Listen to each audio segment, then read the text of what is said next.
Shalom dan selamat pagi buat semua saudara yang terkasih di dalam Tuhan.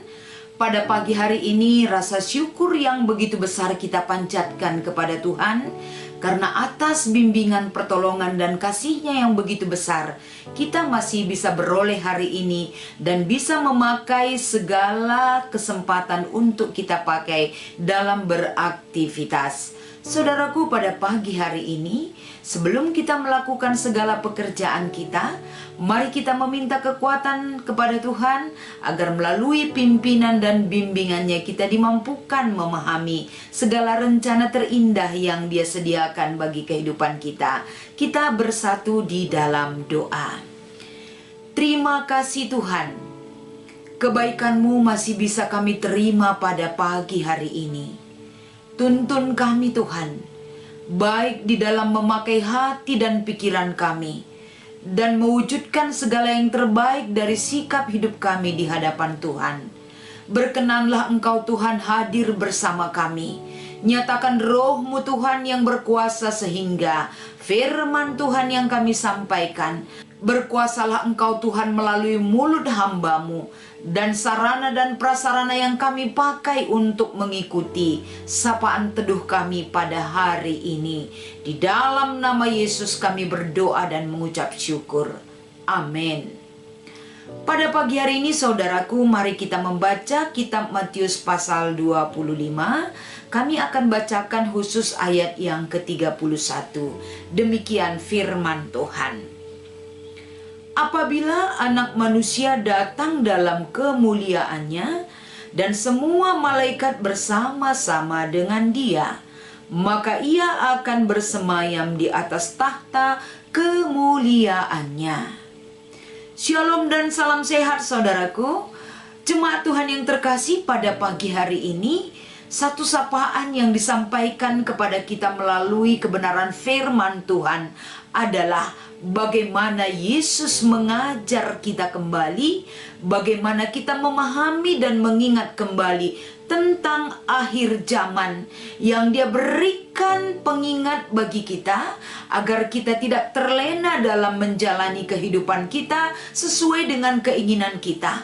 Tapi ketika kita diingatkan tentang akhir zaman, kita tidak bisa terlena sesuai dengan apa yang kita inginkan, tapi kita bisa menjalani kehidupan kita hari lepas hari dalam pertolongan Tuhan dan bimbingan Tuhan menyertai saudara dan saya.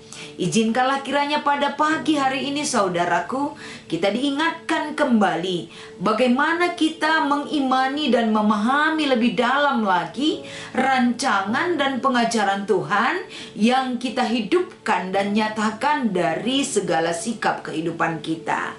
Pada pagi hari ini, di mana dalam nats yang menjadi renungan kita adalah ini merupakan penutup dari rangkaian pengajaran Yesus tentang akhir zaman. Di sini Yesus berbicara tentang penghakiman terakhir yang dilakukan oleh Anak Manusia yang diutus Allah datang ke dunia ini. Latar belakang daripada ayat yang ke-31 ini saudara-saudaraku, ini bisa kita lihat bagaimana nubuat Daniel tentang Anak Manusia itu sendiri bisa kita baca dari kitab Daniel pasal 7 ayat 13 sampai ayat 14, yaitu Anak Manusia adalah Raja di atas segala suku, bangsa dan bahasa, dan Anak Manusia itu adalah datang ke dunia ini dalam segala kemuliaannya. Jadi kalau kita lihat daripada penekanan ayat 31 ini adalah ini menekankan tentang ide kemuliaannya yang sangat menonjol daripada ayat tersebut. Dan secara eksplisit Yesus menjelaskan kedatangannya dalam kemuliaannya sendiri, dalam kemuliaan Allah yang menyertai Dia. Jadi kalau kita lihat bagaimana penekanan tentang kemuliaan Allah yang diwujudkan dari kehadiran Yesus bagi kita adalah bagaimana kita memahami tentang kemuliaan Allah yang akan datang dan turun ke dunia untuk menghakimi segala kehidupan dan perbuatan manusia. Jadi dalam hal ini kalau kita baca secara menyeluruh mulai dari ayat 1 sampai dengan ayat 46, ini menekankan bagaimana perbuatan untuk orang-orang yang hina secara duniawi. Jadi orang-orang yang hina secara duniawi, kalau manusia memperlakukan itu tetap hina, di hadapan Tuhan lain ceritanya. Di hadapan Tuhan yang dinyatakan di sini adalah perbuatan baik kepada orang-orang yang hina.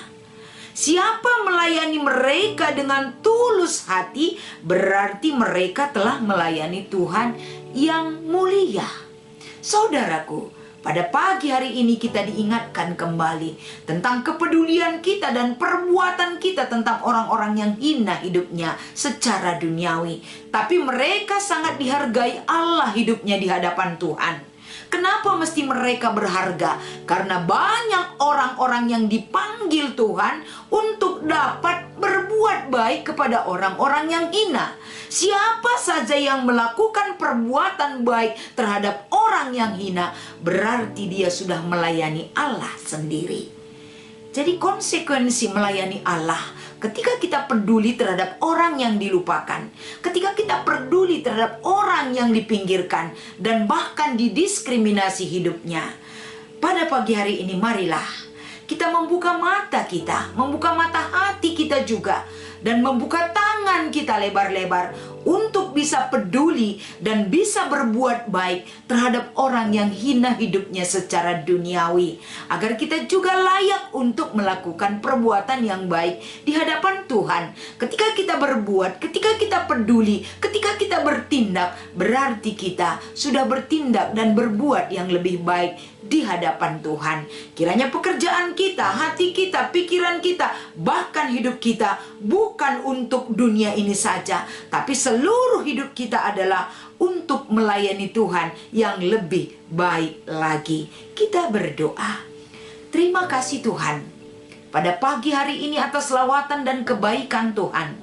Kami dimampukan dan diizinkan untuk dapat merenungkan sebagian firman-Mu. Layakkan kami Tuhan untuk peduli dan berbuat hal yang lebih baik terhadap orang-orang yang tidak pernah diingat oleh perbuatan dan kehebatannya, tapi mereka dipinggirkan, mereka bahkan terhina kehidupannya. Tapi karena lawatan Tuhan begitu dahsyat bagi setiap orang yang percaya, tidak ada orang yang hina hidupnya di hadapan-Mu. Tidak ada orang yang didiskriminasi, tidak ada orang yang dipinggirkan, tapi semua kami menyatakan kebaikan-Mu Tuhan sebagai kebaikan yang wajib kami tunjukkan di dalam kehidupan kami, di dalam hubungan kami satu dengan yang lainnya. Oleh karena itu pada pagi hari ini kami mau berdoa buat saudara dan saudari kami yang ada di Runggun Banjarmasin, buat seluruh hamba-hamba Tuhan, baik pendeta, penatua dan diakan dan keluarga semua Tuhan, dan orang-orang yang sudah Tuhan percayakan melayani di Runggun ini. Kiranya Engkau selalu melawat mereka, membimbing mereka, memakai hidup mereka, memakai apa yang mereka miliki untuk dapat wujud satu hal yang terbaik untuk memuliakan nama-Mu. Biarlah kiranya pelayanan di Runggun Banjarmasin semakin baik. Rencana pembangunan gereja Tuhan akan terwujud tiba saatnya dalam topangan dan dalam kasih Tuhan yang menyertai. Bapa di sorga, kiranya dalam doa pagi kami hari ini, Runggun Banjarmasin semakin baik pelayanannya ke depan. Semua anak-anak Tuhan yang melayani dan jemaat Tuhan, bagaimanapun kondisi dan apa yang mereka butuhkan saat ini Tuhan, lawatan-Mu dan perbuatan-Mu yang begitu besar akan menolong mereka untuk mewujudkan cita-cita yang menjadi kerinduan mereka untuk menyatakan satu hal yang terbaik akan kehadiran-Mu di Runggun Banjarmasin. Terima kasih Tuhan. Inilah doa dan harapan yang bisa kami panjatkan ke hadapan-Mu. Di dalam nama Yesus kami mengucap syukur dan berdoa. Amin.